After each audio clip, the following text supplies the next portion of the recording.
Good morning, students. Today we'll see about strategic management, which come under business strategy.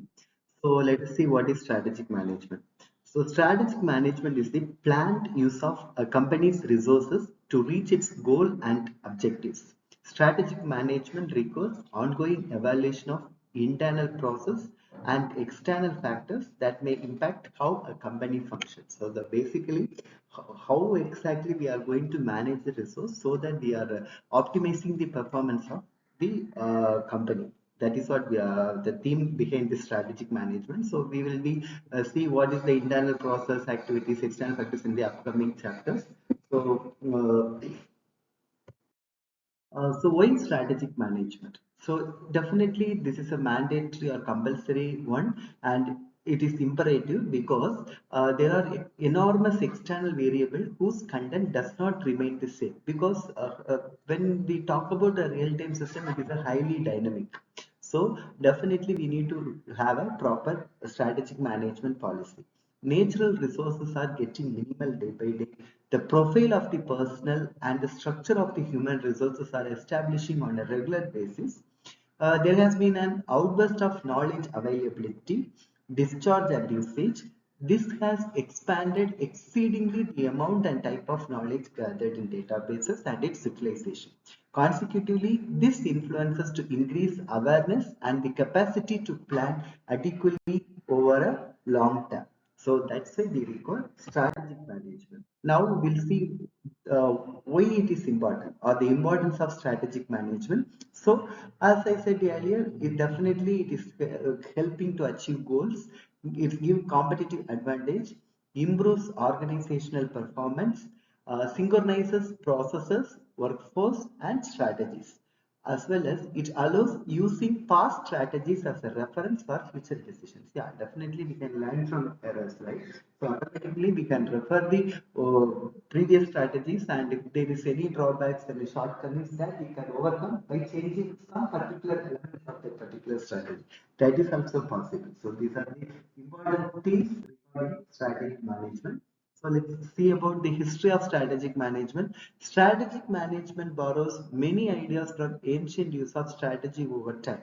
The following anecdotes provide a few notable examples of historical actions that remain relevant for the study of modern strategy. Indeed, the Greek word strategos means army leader, and the idea of stratego, from which we get the word strategy actually, refer to the idea of destroying one's enemies through the effective use of resources. So suppose we have a limited resource, how exactly we can maximize the utilization of that resources so that we can create a huge impact in the situation. That is what strategic management. So many examples depicted in the PPT. Just go through it.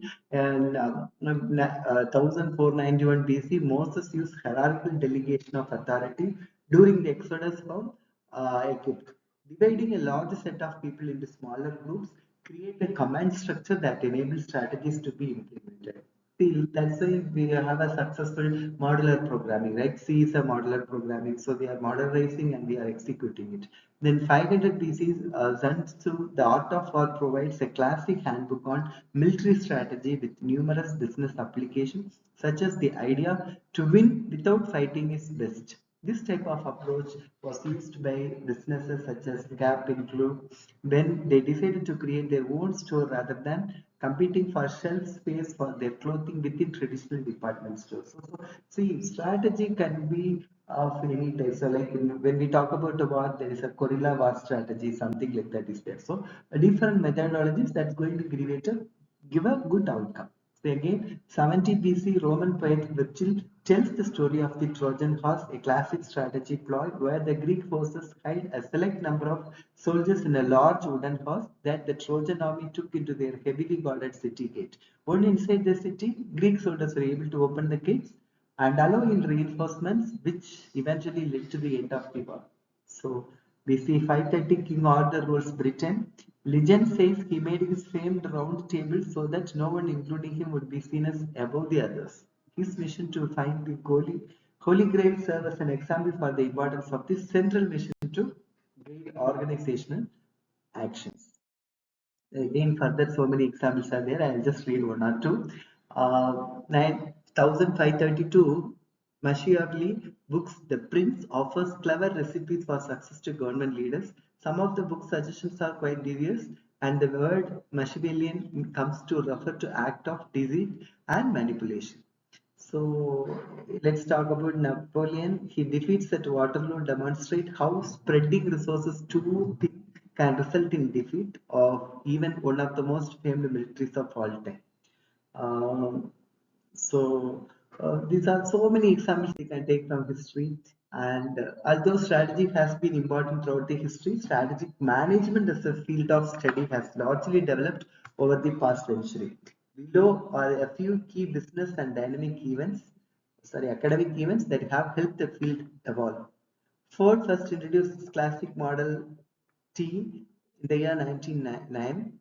Uh, the precursor to the modern strategic management course was created at Harvard Business School under the title of Business Policy in the year 1912. And